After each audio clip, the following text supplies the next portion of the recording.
দেশের সংকটকালে চারিদিকে যখন অশান্তি এবং অবিশ্বাসের বিষ বাষ্প প্রবাহিত, ঠিক তখন বারবার কবি শঙ্খ ঘোষের একটি কবিতার কথা মনে পড়ছে।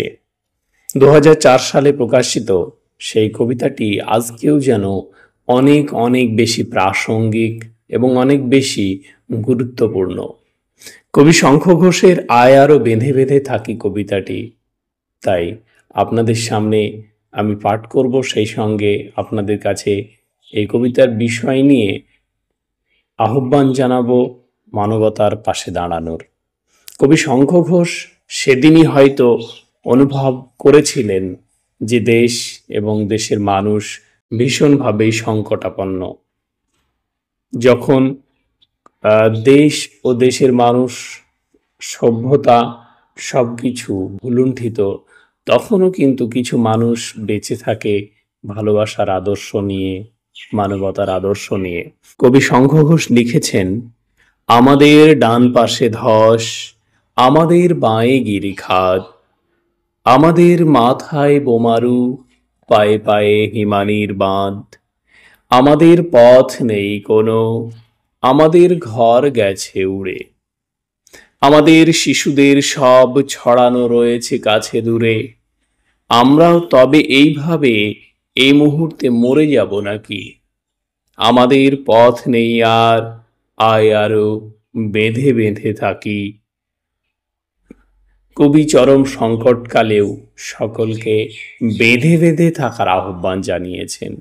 সাধারণ মানুষের, সাধারণ মানবতা সম্পন্ন মানুষের যখন মনে হয় যে পৃথিবীতে আর কিছুই বেঁচে নেই, কেউ বেঁচে নেই, তখনও আমাদের উচিত আমাদের এক হয়ে বেঁধে বেঁধে থাকার।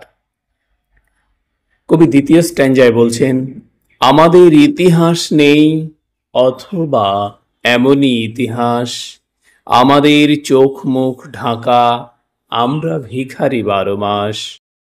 পৃথিবী হয়তো বেঁচে আছে, পৃথিবী হয়তো গেছে মরে, আমাদের কথা কে বা জানে, আমরা ফিরেছি দৌড়ে দৌড়ে।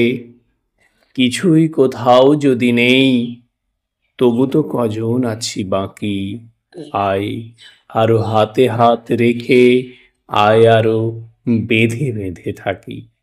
অতি সাধারণ মানুষ আমরা, এই সাধারণ মানুষের কোনো ইতিহাস লেখা হয় না, এই সাধারণ মানুষের কোনো ইতিহাস রচিত হয় না, সাধারণ মানুষের কথা কেউ ভাবেও না।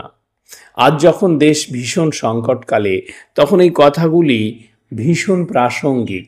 আমরা যদি একটু চোখ কান খোলা রাখি, তাহলে দেখব যে সত্যিই সোশ্যাল মিডিয়া এবং নিউজ চ্যানেলগুলো যেন আমাদের চোখ মুখ ঢেকে রেখেছে।